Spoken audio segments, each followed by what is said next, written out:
Third chapter जो आहे फंजाय kingdom fungi याबद्दल आपण जनरल कॅरेक्टर्स आपण लास्ट लेक्चरमध्ये पाहिली. मग आता या फंजामध्ये जर पाहिलं आपण तर जनरल कॅरेक्टरिस्टिक जर आपण पुन्हा थोडीशी रिवाईज जर केली तर fungi are heterotrophic organism. Fungi हे कसे आहेत? हेट्रोट्रॉपिक ऑर्गॅनिझम आहेत. हेट्रोट्रॉपिक ऑर्गॅनिझम म्हणजे काय की जे स्वतःचं अन्न स्वतः प्रोड्यूस करू शकत नाहीत. स्वतःचं अन्न स्वतः प्रोड्यूस करू शकत नाही तर मग या प्रकारच्या आणि second thing is they are living organism which has eukaryotic type of cell. याच्यामध्ये जी काही सेल असेल कशा टाईपची सेल आहे? यूकॅरियोटिक सेल आहे. यूकॅरियोटिक सेल म्हणजे काय की या फंगसच्या प्रत्येक सेलमध्ये ट्रू न्यूक्लियस आपल्याला दिसेल आणि या ट्रू न्यूक्लियसमध्ये क्रोमोझोम्स तयार होतात. त्याचं मिओसिस होऊ शकतं, मायटॉसिस होऊ शकतं. अशा प्रकारचे कॅरेक्टर्स आपल्याला या फंजायमध्ये पाहायला मिळतात. तर पहिला पॉईंट आहे की ते आर हेट्रोट्रॉपिक इन न्यूट्रिशन. म्हणजे त्याचं जे न्यूट्रिशन आहे ते हेट्रोट्रॉपिक आहे. म्हणजेच काय की जे इतर ऑर्गॅनिक मटेरियलमधून त्यांना आवश्यक असणारे न्यूट्रिएंट जे आहेत ते न्यूट्रिएंट काय करतात? ॲब्झॉर्ब करून घेतात. So they are simply absorptive type of nutrition. त्यांचं न्यूट्रिशन कसं आहे? ॲब्झॉर्ब करून घेणं. मग जे काही पालापाचोळा पडलेला असतो, जे काही काडी कचरा आहे, डेड ऑर्गॅनिक मटेरियल आहे, डेड ॲनिमल्स असतील, even living organisms, living plant, यातून सुद्धा ते काय करतात? ऑर्गॅनिक मटेरियल किंवा न्यूट्रिएंट जे आहेत ते ॲब्झॉर्ब करून घेतात आणि त्या ठिकाणी फंगसची वाढ झालेली आपल्याला पाहायला मिळते. आपण जनरली ज्याला बुरशी वाढलेली असं म्हणतो. मग आपण सर्वसामान्यपणे तुम्ही प्रत्येकानं वेगळ्या प्रकारची बुरशी आपण या ठिकाणी पाहिलेली. आपण लास्ट लेक्चरमध्ये बुरशीचे कोणते कोणते प्रकार असतात हे सुद्धा आपण पाहिलं. जसं की बुरशी म्हटली की एक भूछत्रासारखा आपल्याला असणारा शेप आपल्याला पाहायला मिळतो. तो म्हणजे कोणता? तर दॅट इज मशरूम्स. त्याला काय म्हणायचं? मशरूम असं म्हणायचं. मग आता मशरूम हे फक्त फंगस आहे का? नाही, त्याच्या व्यतिरिक्त इतर बाकीचे सुद्धा फंगस आपल्याला पाहायला मिळतील. मग याच्यामध्ये मायक्रोस्कोपिक फंगस आहेत. ओके, मायक्रोस्कोपिक फंगस आहेत. त्याचबरोबर म्हणजे मायक्रो फंगस आहेत, मॅक्रो फंगस आहेत. ज्या फंगसमध्ये at the time of spore production, ज्या वेळेला रिप्रोडक्शन होणार त्या रिप्रोडक्शनच्या वेळेला त्यामध्ये फ्रुटिंग बॉडी तयार झालेली पाहायला मिळते. आणि ती फ्रुटिंग बॉडी जी आहे ती वेगवेगळ्या स्वरूपाची आपल्याला दिसते की ज्या फ्रुटिंग बॉडीमध्ये स्पोअर तयार होतात, सेक्शुअली रिप्रोड्यूस होणारे स्पोर्स तयार झालेले आपल्याला दिसतात. तर अशा प्रकारची ही काही कॅरेक्टरिस्टिक आहे फंगसची. यासोबत एक शेवटी कॅरेक्टर आपल्याला सांगता येईल की fungus can be reproduce by asexually as well as sexual. Asexual टाईपचं रिप्रोडक्शन सुद्धा फंगसमध्ये आपल्याला पाहायला मिळते आणि सेक्शुअल टाईपचं रिप्रोडक्शन देखील आपल्याला फंजायमध्ये आपल्याला पाहायला मिळतं. FUNGI फंजाय म्हणायचं शक्यतो, फुंगी वगैरे नाही म्हणते याला, फंजाय असंच प्रोनाऊन्सिएशन केलं जातं. सो इन दिस फंजाय म्हणजे अनेक प्रकार आणि फंगस हे त्याचं सिंग्युलर झालं आणि फंजाय हे प्लुरल नाव आहे. लक्षात घ्या, फंजाय हे काय? प्लुरल आहे म्हणजे अनेक वचनी आहे. आणि फंगस FUNGUS फंगस हे त्याचं त्याला सिंग्युलर नेम्स असं आपण म्हणतो. आता फंगसमध्ये आपलं पाहायचं आहे की फंजायमध्ये असं पाहायचं आहे की क्लासिफिकेशन कशा प्रकारे केले आहे. आता फंजायची डायव्हर्सिटी जर तुम्हाला सांगायचं म्हटलं तर जवळपास 1,20,000हून जास्त स्पेसीज या फंगसमध्ये रिपोर्टेड आहेत की जेवढे की प्लांटमध्ये सुद्धा जे काही अँजिओस्पर्मी प्लांट आहेत यामध्ये सुद्धा एवढ्या स्पेसीज आतापर्यंत रिपोर्टेड नाहीत जगभरामध्ये. आजपर्यंत साधारणतः 1,20,000पेक्षाही जास्त स्पेसीज रिपोर्टेड आहेत आणि कितीतरी पटीनं आणखी अनरिपोर्टेड आहेत किंवा जे आपल्याला आणखी माहितीच नाही सायंटिफिक वर्डला. इतक्या मोठ्या प्रमाणामध्ये हे फंगस जगभरामध्ये आपल्याला पाहायला मिळतात. जिथं जिथं लाईफ आहे, जिथं जिथं लाईफ फॉर्म आहे, मग ते समुद्र असू द्या, ओशियन असू म्हणजे समुद्र असू द्या, ओशियन आहेत, लँड आहे, टेरेस्ट्रियल एन्व्हायरमेंट असेल, मग त्या ठिकाणी हिमालय असू, बर्फाचा प्रदेश असू, स्नोफॉल असू किंवा डेझर्ट कंडिशन असू, सगळ्या ठिकाणी आपल्याला फंगसची ग्रोथ झालेली आपल्याला पाहायला मिळते. अशा या प्रकारचा एक स्पेशल टाईपचा हा किंगडम आहे आणि म्हणून या किंगडमला ॲनिमल आणि प्लांट यामधला इंटरमिडिएट किंगडम असं म्हटलं जातं. कारण का तर या फंगसमध्ये दोनही प्रकारचे आपल्याला कॅरेक्टर्स पाहायला मिळतात. किंगडम प्लांटीचे काही कॅरेक्टर पाहायला मिळतील आणि किंगडम ॲनिमलचे सुद्धा काही कॅरेक्टर्स पाहायला मिळतील. कोणते character?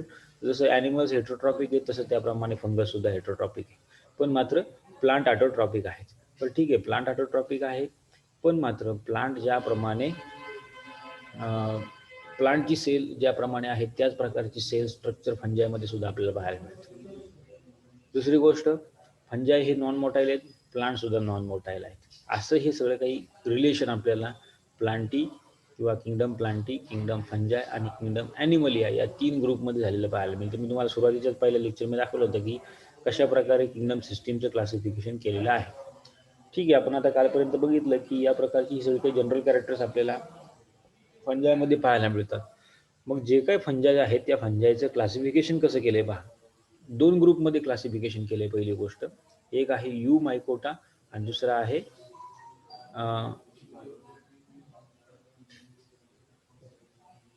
That is true fungi and false fungi असं एक आहे. यू मायकोटा आणि दुसरा एक ग्रुप आहे काहीतरी मिक्झो मायकोटा, sorry.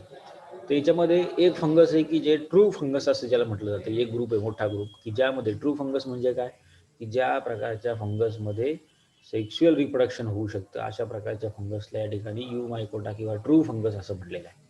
So there are true fungi which having sexual reproduction. पण काही फंजाय जे आहेत की ज्या काही फंजायमध्ये सेक्शुअल रिप्रोडक्शन होऊ शकत नाही, होतच नाही थोडक्यात. त्यामध्ये फक्त असेक्शुअल रिप्रोडक्शनच झालेलं आपल्याला पाहायला मिळतं.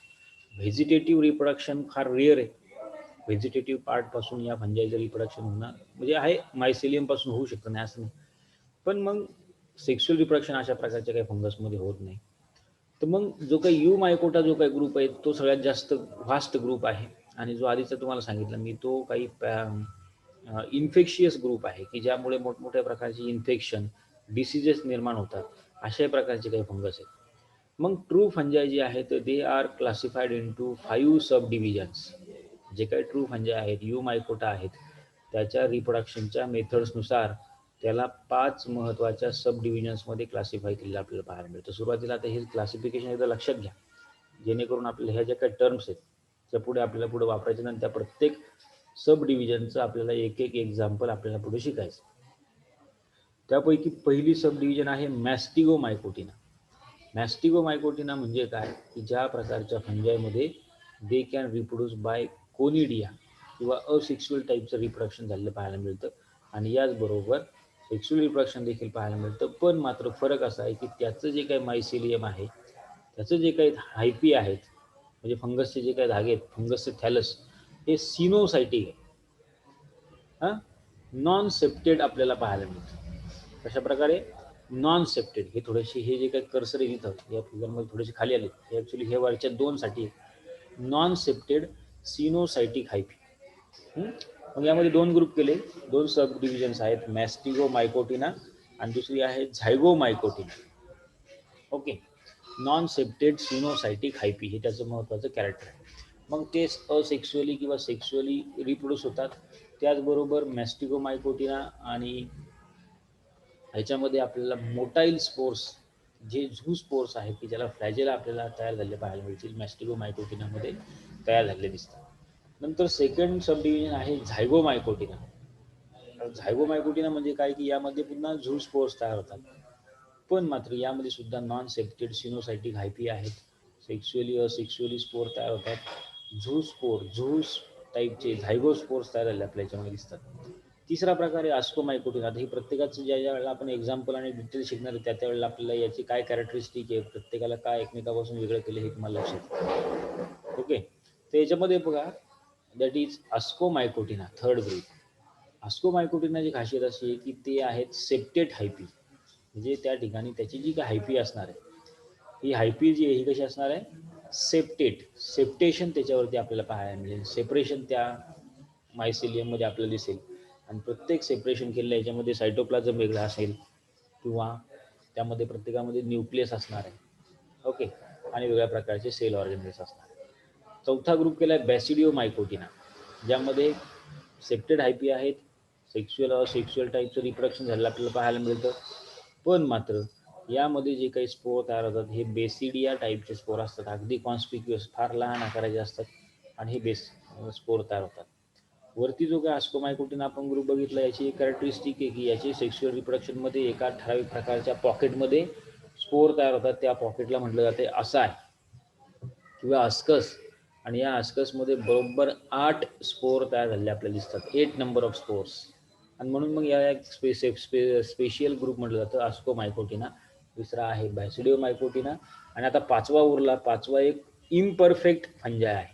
It is not perfect, imperfect now group दिलं आहे त्याला. म्हणजे काय, या ग्रुपमध्ये जे काही फंजाय आहेत हे फक्त आणि फक्त असेक्शुअल टाईपचंच रिप्रोडक्शन दाखवतात, यामध्ये सेक्शुअल टाईपचं रिप्रोडक्शन होत नाही.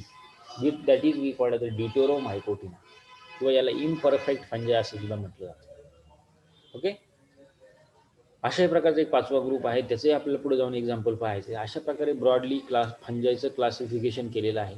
त्यापैकी पहिला जो काही ग्रुप आहे मॅस्टिगोमायकोटिना, त्या मॅस्टिगोमायकोटिनाबद्दल आपल्याला आज स्टडी करायचं. तर बघा, मॅस्टिगोमायकोटिना म्हणजे काय, तर मॅस्टिगोमायकोटिनामध्ये असणारे जे काही फंगस आहेत, जे काही फंजाय आहेत, हे फंजाय या ठिकाणी झू स्पोर्स तयार करतात. असे मोठमोठ्या आकाराचे झू स्पोर्स तयार झालेले आपल्याला पाहायला मिळतात. आणि त्यामध्ये जे काही मायसेलियम आहे, पहा इथं या फिगरमध्ये तुम्हाला दिसतंय, हे जे काही हायपी आहे, ही हायपी सिनोसायटिक आहे, म्हणजे मोकळी आहे. इथं कोणत्याच प्रकारचं सेप्टेशन नाही, पार्टिशन दिसणार नाही. इथं सुद्धा पहा, या डायग्राममध्ये तुम्ही पाहाल पूर्णपणे मोकळं आहे. मग याच्यामध्ये फ्री न्यूक्लियस, तुम्ही म्हणा मग याच्यामध्ये न्यूक्लियस म्हणा किंवा बाकीचे सेल ऑर्गॅनिझम असतील का, तर असतात, पण ते फ्री असतात, एका ठिकाणी दुसऱ्या ठिकाणी मूव्ह करू शकतात. याच्यामध्ये कोणत्याही प्रकारचं पार्टिशन दिसत नाही. अशा प्रकारचं स्पेशल टाईपचा ग्रुप आहे तो म्हणजे मॅस्टिगोमायकोटिना. आता ही जी काही स्ट्रक्चर आहे ही स्ट्रक्चर पूर्णपणे मायक्रोस्कोपिक आहे, मायक्रोस्कोप खाली पाहावी लागतात, मायक्रोस्कोप खाली पाहिली तरच ही दिसतात. अशा प्रकारची ही स्ट्रक्चर आहे. तर काय काय जनरल कॅरेक्टर आहेत मॅस्टिगोमायकोटिना या ग्रुपची, तर याच्यामध्ये पहा, it is the one of the largest group of फंजाय which is mostly found in aquatic condition. जास्तीत जास्त पाण्यामध्ये आपल्याला हे फंगस बघायला मिळतात, काही जमिनीवरती सुद्धा आहेत. While another group of mastigomycotina they are preliminary terrestrial, म्हणजे जमिनीवरती वाढणारे किंवा जमिनीवरती असणारे जे काही प्लांट आहेत त्या प्लांटवरती, ॲनिमलवरती वाढणारे. Although the organism still form motile zoospores when they open water is available. म्हणजे ज्या वेळेला ओपन वॉटर इज, त्यांना भरपूर मोठ्या प्रमाणामध्ये पाणी आवश्यक असते, त्यावेळेला मात्र मग हे फंजाय जे आहेत ते मोटाईल झूस्पोर्स तयार करतात. म्हणजे असेक्शुअल रिप्रोडक्शनच्या थ्रू झूस्पोर्स तयार होतात, की ज्या झूस्पोर्सला फ्लॅजेला असतो आणि ते फ्लॅजेला पाण्यामध्ये स्विम करून एका ठिकाणी दुसऱ्या ठिकाणी जाऊ शकतात आणि त्या ठिकाणी पुन्हा त्याचं नव्यानं डेव्हलपमेंट झालेली दिसते. So the members of this mastigomycotina they produce flagellated zoospores. काय म्हटलं यांनी, फ्लॅजेला असणारे झूस्पोर्स याच्यामध्ये तयार होतात. हा एक महत्त्वाचं कॅरेक्टर्स या मॅस्टिगोमायकोटिना फंजायचा आहे. Most of them they are filamentous and they have coenocytic mycelium. मग असं बघितलं आपण की त्याचं कसं आहे, थॅलस फिलामेंटस आहे, पण ते जे काही थॅलस आहेत किंवा हायपी जे आहेत, या हायपी सिनोसायटिक हायपी आहे. सिनोसायटिक म्हणजे त्याच्यामध्ये कोणत्याही प्रकारचं पार्टिशन नाही, पुन्हा सांगतो मी तुम्हाला. आता ज्यामध्ये पार्टिशन असतं त्याला सेप्टेड आय पी असं म्हणतात, आणि मग त्यानंतर त्यानुसार आपल्याला व्यवस्थित सेप्टेशन या आय पीमध्ये झालेलं पाहायला मिळतं. मग त्या ठिकाणी सायटोप्लाझम न्यूक्लियस जे आहेत ते असे सेपरेट आउट झालेले असतात. However, the unicellular forms are also present in this Mastigomycotina, and some of the genera they shows pseudosepta, म्हणजे फॉल्स क्रॉसवॉल काही याच्यामध्ये आपल्याला पाहायला मिळते थोडक्यात. Then they have rhizoids. Rhizoids are present in some of the unicellular forms and they shows centric nuclear division. Their centrioles they remain functional during the nuclear division. म्हणजे याच्यामध्ये न्यूक्लिअरचं division होते पहा, ज्याप्रमाणे मिओसिस मायटोसिस होते त्याप्रमाणे इथं न्यूक्लिअरचं division होईल. Live either as a saprophyte or parasite. आता या प्रकारचे जे काही फंजाय आहे, हे फंजाय सॅप्रोफाईट म्हणून किंवा पॅरासाईट म्हणून वाढलेले आपल्याला दिसतात. आता पुन्हा सांगतो तुम्हाला मी, सॅप्रोफाईट म्हणजे काय, की जे फंजाय डेड ऑर्गॅनिक मटेरियलवरती वाढतात किंवा ग्रो होतात त्याला म्हणायचं सॅप्रोफाईट. डेड डिकेइंग मटेरियल, डेड झालेलं जे काही समजा पालापाचोळा असेल, पुन्हा आणखीन कुजलेले पदार्थ किंवा जे काय असेल, किंवा डेड झालेले ऑर्गॅनिझम असतील, या ऑर्गॅनिझमच्या या ऑर्गॅनिक मटेरियलला युटिलाइज करून वाढणारे हे मॅस्टिगोमायकोटिनाचे फंजे आपल्याला पाहायला मिळतात. काही मात्र पॅरासिटिक आहेत. म्हणजे जसं की पॅरासिटिक म्हणजे कसं, की एखाद्या लिव्हिंग ऑर्गॅनिझमवरती, आता पाहिजे जसं की या पानावरती बुरशी वाढलेली तुम्हाला दिसते, जे काही प्लांट आहे हे लिव्हिंग प्लांट आहे, बरोबर.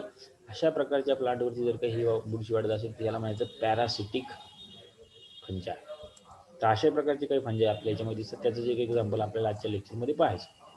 त्यानंतर पुढे जर पाहिलं आपण तर sexual reproduction which is takes place by different methods, that is oospore formation, which is the common method in Mastigomycotina. Sexual reproduction होतं यामध्ये, पण सेक्शुअल रिप्रोडक्शन मध्ये जे काही स्पोर तयार होतात त्याला oospore असं म्हटलं जातं. कशा प्रकारे होते आपण आता एका एक्झाम्पलनुसार पाहूया. मग या मॅस्टिगोमायकोटिनाचं जे कॉमन एक्झाम्पल आहे त्याचं नाव आहे बघा अल्बिगो. अल्बिगो म्हणजे काय, जीनस आहे, फंगसचं नाव आहे अल्बिगो कॅन्डिडा. मग या अल्बिगो कॅन्डिडा जो आहे हा या मॅस्टिगोमायकोटिना या सब डिव्हिजनमध्ये येतो. Under class oomycetes, order peronosporales, family albuginaceae and genus albugo candida. किंवा मग त्याचं दुसरं एक नाव आहे किंवा त्या जीनसला प्रिव्हियसली सिस्टोपोस असं म्हटलं जायचं. Okay, so in this commonly these Mastigomycotina which is known as a zoospore fungi, these known as the zoospore fungi, and they are adapted mostly in aquatic habitat. Most of them are filamentous and they have coenocytic mycelium. जास्तीत जास्त हे जे काही mycelium आहे त्यातले कसे आहेत, सिनोसायटिक mycelium. आता पुन्हा तीच जनरल कॅरेक्टर्स आले आपण मागाशी जशी बघितली तशी, की ज्यामध्ये सेक्शुअल रिप्रोडक्शन होतं पण मात्र कशा प्रकारे होत आहे, ऊस पोर्स तयार होणार किंवा ऊस पोर्स तयार होऊन त्या ठिकाणी सेक्शुअल रिप्रोडक्शन झालेलं आपल्याला दिसेल. मग आता पहा, जे काही अल्बिगो आहे किंवा अल्बिगो कॅन्डिडा तुम्हाला मी सांगितलं, हे ॲक्च्युली असते कसं हे सुरुवातीला पाहता. मग अशी तुम्हाला ही स्लाईड दाखवली मी. अल्बिगो कॅन्डिडा जो आहे हा कॉमनली ब्रासिकेसी फॅमिलीमधले, म्हणजे ब्रासिका जन्सिया म्हणजेच काय, तर मोहरी असेल किंवा सरसो ज्याला आपण म्हणतो, जे काही मोहरीचं झाड आहे या मोहरीवरती अशा पांढऱ्या रंगाची बुरशी आता तुम्ही वाढलेली पाहिजे असेल तुमच्या प्रत्येकाच्या शेतामध्ये. जर का सध्या गहू असेल आणि त्या गव्हामध्ये मोहरी असेल किंवा मोहरी असेल पर्टिक्युलरली, तर त्या मोहरीच्या पानावरती व्यवस्थित केअरफुली बघा, अशा प्रकारे सफेद रंगाचे धब्बे किंवा मोठ्या प्रमाणामध्ये ही बुरशी खालच्या वरच्या बाजूला पानावरती वाढलेली आपल्याला पाहायला मिळते, बरोबर. तर याप्रमाणे त्याचा ॲपिअरन्स आहे, अशा प्रकारे त्याची वाढ होते. आणि मग ही जी काही अल्बिगो कॅन्डिडा नावाचं फंगस आहे, which is the member of phycomycetes किंवा याप्रमाणे मॅस्टिगोमायकोटिनाचा हा मेंबर आहे. It is obligate parasite. Obligate parasite म्हणजे काय, की जो फक्त लिव्हिंग ऑर्गॅनिझमवरतीच ग्रो होतो किंवा लिव्हिंग प्लांटवरती ग्रो होणारा आहे, which is growing in the intercellular space of host cell. मग हे जे काही मायसेलियम, हे जे काही फंगस आहे, हे फंगस त्या पानावरती वाढतं आणि त्या पानामध्ये जे काही स्टोमॅटा आहेत, या स्टोमॅटाच्या थ्रू आपलं मायसेलियम जे ते आतमध्ये पानामध्ये पेनिट्रेट करतं आणि मग आतमध्ये होस्ट सेल, दोन होस्ट सेल जे आहेत प्लांटच्या, जे काही सेल असतील या दोन, म्हणजे जे काही सेल टू सेल असे जोडले आहेत ना प्लांट होस्ट लीफमध्ये, त्या दोन सेलमधला जो काही गॅप असतो इंटरसेल्युलर स्पेस, त्याच्या थ्रू ह्या मायसेलियम जे आहे त्या वाढलेल्या आपल्याला दिसतात. So it is a parasitic mainly on the members of family cruciferae किंवा ज्याला आपण ब्रॅसिकेसी फॅमिली असं म्हणतो, किंवा दुसऱ्या काही फॅमिली आहेत बघा, कंपोजिटिव्ह फॅमिली आहे किंवा ॲस्टरेसी ज्याला म्हणणार. म्हणजे याचं एक्झाम्पल म्हणलं की सूर्यफूल आहे, त्यानंतर झेंडू आहे, त्यानंतर झिनिया आहे, कॉस्मॉस आहे, किंवा आपलं जे काही गांजर गवत आहे हे सुद्धा या कंपोजिटिव्ह फॅमिलीची, ह्याच्यावरती सुद्धा कधी कधी हे फंगस वाढलेलं आपल्याला दिसतं. नंतर ॲमॅरॅन्थेसी फॅमिली आहे किंवा कॉन्व्होल्युएसी फॅमिली आहे. तर अशा वेगळ्या प्रकारच्या प्लांटवरती पर्टिक्युलरली हे फंगस जे आहे ते ग्रो झालेलं आपल्याला दिसतं. So this disease which caused by this fungus is known as white rust or white blister. मग हे फंगस बघा, या फंगसचं इन्फेक्शन झाल्यानंतर जो काही डिसीज या ठिकाणी प्लांटवरती निर्माण होतो त्या डिसीजला काय म्हटलंय, व्हाईट ब्लस्टर्स असं म्हटलंय, बरोबर. किंवा मग व्हाईट रस्ट असं म्हटलंय. रस्ट म्हणजे काय, गंज येणे. पहा तुम्ही लोखंडाला गंज आलेला बघितला असेल, जंग पकडते लोखंड, तर ज्याप्रमाणे जंग पकडल्यासारखे धब्बे डाग जसे त्या त्याच्यावर तयार होतात त्याच प्रकारचे डाग असे व्हाईट कलरचे पानावरती तयार होतात म्हणून याला म्हटलंय व्हाईट रस्ट. ठीक आहे. तर अशा प्रकारे याची सिम्पटम्स आपल्याला पाहायला मिळतात. So this albugo which is most common and well known species albugo candida which attack the members of mustard family म्हणजेच क्रुसिफेरी फॅमिली किंवा मोहरीच्या झाडावरती. It is commonly found on capsella bursa. या प्लांटवरती सुद्धा आपल्याला कॉमनली पाहायला मिळतं. ऑकेजनली म्हणजे अगदी दुर्मिळप्रमाणे रॅडिशवरती म्हणजे मुळ्यावरती, त्याचबरोबर कॅबेज म्हणजे आपला पत्ताकोबी, फुलकोबी असेल याच्या पानावरती सुद्धा आपल्याला ही बुरशी किंवा ह्या प्रकारचं अल्बिगो कॅन्डिडा हे फंगस ग्रो झालेलं आपल्याला दिसेल. Okay. So the result food in this which is oil and glycogen. Then आता या स्ट्रक्चर कसे पाहा फंगस. या फंगसचं स्ट्रक्चर जर आपण पाहिलं, फंगसचं थॅलस जे आहे हे मायसेलियम पासून बनलेलं आहे आणि सिनोसायटिक मायसेलियम या फंगसच्या थॅलसमध्ये आपल्याला दिसतं. So the body of fungus which is mycelial and eucarpic. Mycelium is intercellular, branch, aseptate and multinucleate coenocytic mycelium. होतं काय या ठिकाणी बघा, हे जे काय मायसेलियम आहे it is produce like a finger like projections that is we called as haustoria. आता या ठिकाणी बघा या पानावरती हे मायसेलियम किंवा बुरशी जी ती पानावरती सुरुवातीला या ठिकाणी स्पोर जर्मिनेट होणार. तो जर्मिनेट झालेला स्पोर जो आहे तो पानाच्या थ्रू आतमध्ये पसरतो आणि त्या ठिकाणी अशी वाढ झाली आपल्याला पाहायला मिळते. आणि नंतरच्या काळामध्ये मग याच्यावरती असे व्हाईट कलरचे मोठमोठे सर्कल्स त्याच्यावरती तयार झालेले पाहायला मिळतात. तर मग जे काही फंगसचं हायपी आहे या हायपीपासून अशा प्रकारचं एक मायक्रो इंजेक्टिंग पार्ट एक छोटंसं असं इंजेक्शन सारखा एक पार्ट किंवा ज्याला आपण म्हणूया एक पेनिट्रेशन त्या होस्ट सेलमध्ये किंवा प्लांटच्या सेलमध्ये आतमध्ये सोडलं जातं. That is we called as haustoria. So a mycelium which produce finger-like or globular haustoria which enters into the host cell to absorb the food material. Host सेलमध्ये आतमध्ये एंट्री करत येते आणि त्याच्या थ्रू त्या होस्ट सेलमधून काय केलं जाते, न्यूट्रिएंट जे आहेत प्लांट सेलमधले ते काय केलं जातं या फंगसमध्ये ॲब्झॉर्ब करून घेतले जातात. So this mycelial wall is made up of by cellulose glycan. या प्रकारचं स्ट्रक्चर आहे बघा हॉस्टोरियामध्ये. म्हणजे समजा हे या ठिकाणी फंगसचं मायसेलियम आहे, त्या मायसेलियमला एक छोटीशी आउटग्रोथ या ठिकाणी दिसली आणि ही जी काय आउटग्रोथ आहे ही प्लांट सेलमध्ये पेनिट्रेट होते. बरोबर. अशा अनेक हॉस्टोरिया या मायसेलियममधून आतमध्ये पेनिट्रेट झालेलं आपल्याला दिसतं. बरोबर. आता हॉस्टोरियाचं स्ट्रक्चर जर तुम्ही पाहिलं इथं पहा हे पहा, हे SEM आहे, स्कॅनिंग इलेक्ट्रॉन मायक्रोस्कोप खाली काढलेला फोटो आहे. होतं काय, त्या लीफच्या सरफेसवरती याप्रमाणे लीफचा सरफेस आहे आणि अनेक अशी काय स्टोमॅट आहेत की ज्याला आपण म्हणूया ओपनिंग आहे. मग बरोबर त्या स्टोमॅटल ओपनिंगच्या थ्रू हे स्पोर काय होतात, जर्मिनेट होतात अल्बिगोचे आणि मग ते त्या ठिकाणी एंट्री करतात. आतमध्ये एंट्री करून मग त्या लीफच्या आतमध्ये आतल्या सेल्समध्ये जातील. आतमध्ये इंटरसेल्युलर स्पेसमध्ये याची वाढ होते आणि वाढ झाल्यानंतर मग त्याच्यामध्ये असेक्शुअल रिप्रोडक्शन होऊन याप्रमाणे असेक्शुअल स्पोर्स तयार झालेले आपल्याला दिसतात. ओके. सो याप्रमाणे काही स्ट्रक्चर्स आपल्याला याच्यामध्ये सदस्य इथे दाखवले बघा या डायग्राममध्ये. इथं पहा हे स्पोर जर्मिनेट झाला. स्पोर जर्मिनेट झाल्यानंतर तो एंट्री करेल असा आतमध्ये आणि तो नंतर इंटरसेल्युलर स्पेसमधून याप्रमाणे सिनोसायटिक मायसेलियम त्या होस्ट सेलमध्ये वाढलेलं आपल्याला दिसतं. ज्या वेळेला क्रॉस सेक्शन किंवा ट्रान्सफर सेक्शन घेतो आपण एखाद्या त्या इन्फेक्टेड लीफचं त्यावेळेला असं दिसतं. तर अशा प्रकारे सुरुवातीला असे नंबर ऑफ ॲब्झॉर्टिव्ह मायसेलियम या होस्ट सेलमध्ये वाढलेले दिसतात. मग त्यानंतर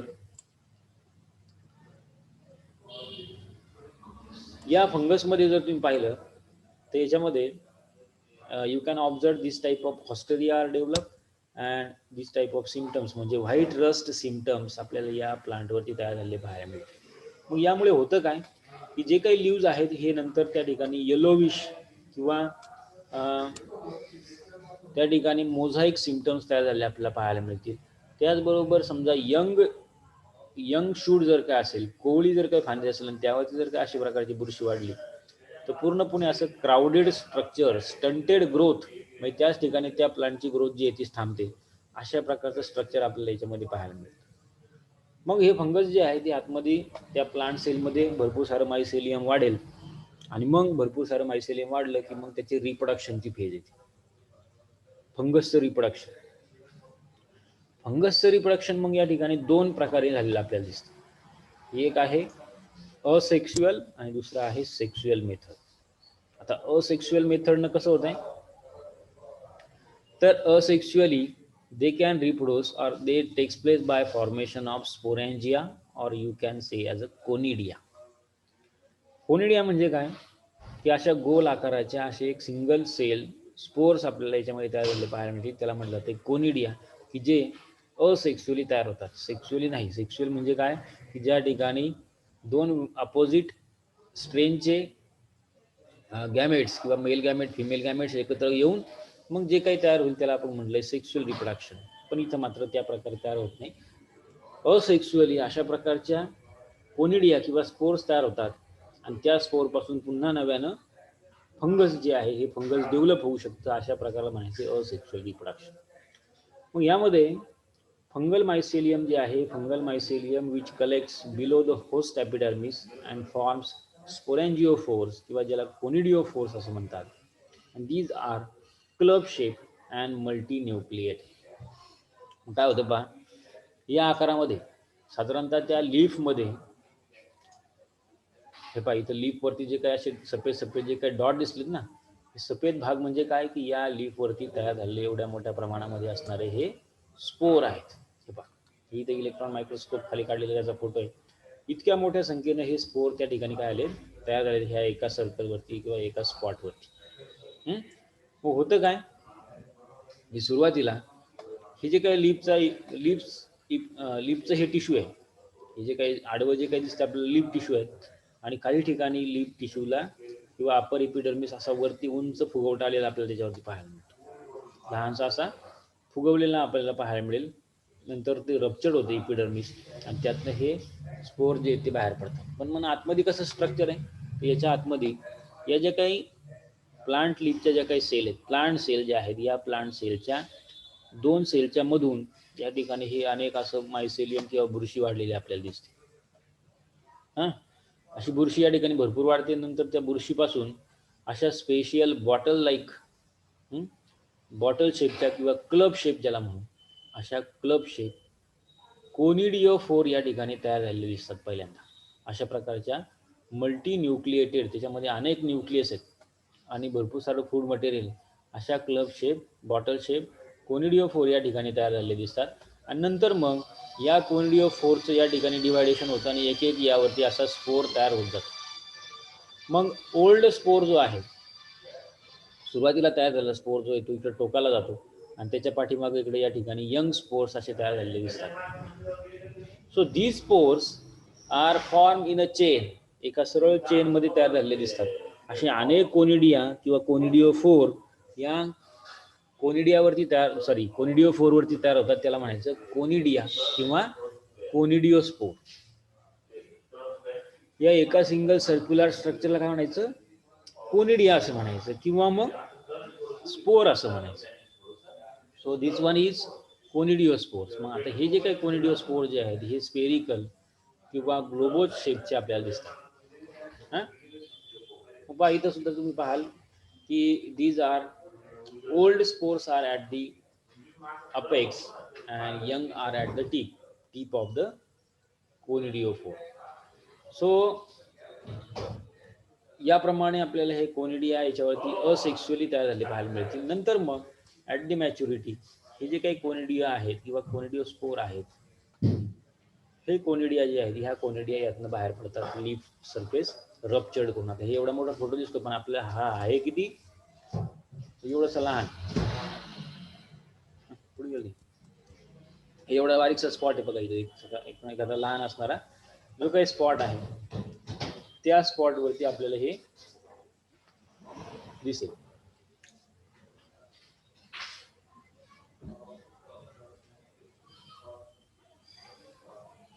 तर त्यानंतर मग या प्रकारचे जे काही कोनिडिया आहेत, हे कोनिडिओस्पोर भरपूर सारे मोठ्या प्रमाणामध्ये तयार होतात आणि मग हा प्रत्येक कोनिडिओस्पोर जो आहे तो हवेच्या मार्गाने किंवा वेगवेगळ्या इन्सेक्टच्या थ्रू त्याच्या बॉडीला चिटकून एका ठिकाणून दुसऱ्या ठिकाणी स्प्रेड होतात आणि पुन्हा मात्र मग ते त्या ठिकाणी डेव्हलप झालेले किंवा ग्रो झालेले आपल्याला पाहायला मिळते.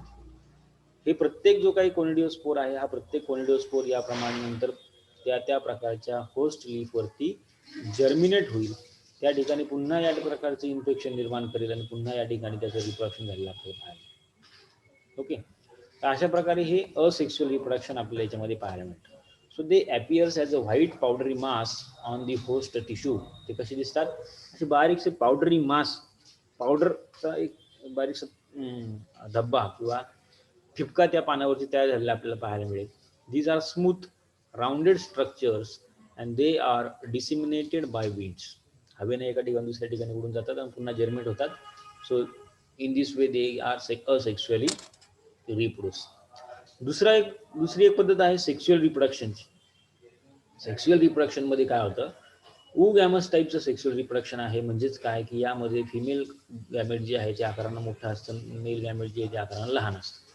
So with the help of Antheridia and Oogonia, they are sexually reproduced. Now Antheridia and Oogonia are multinucleate in the beginning but becomes uninucleate by disorganization of nuclei. होतं काय यामध्ये पहा, अशा प्रकारच्या काही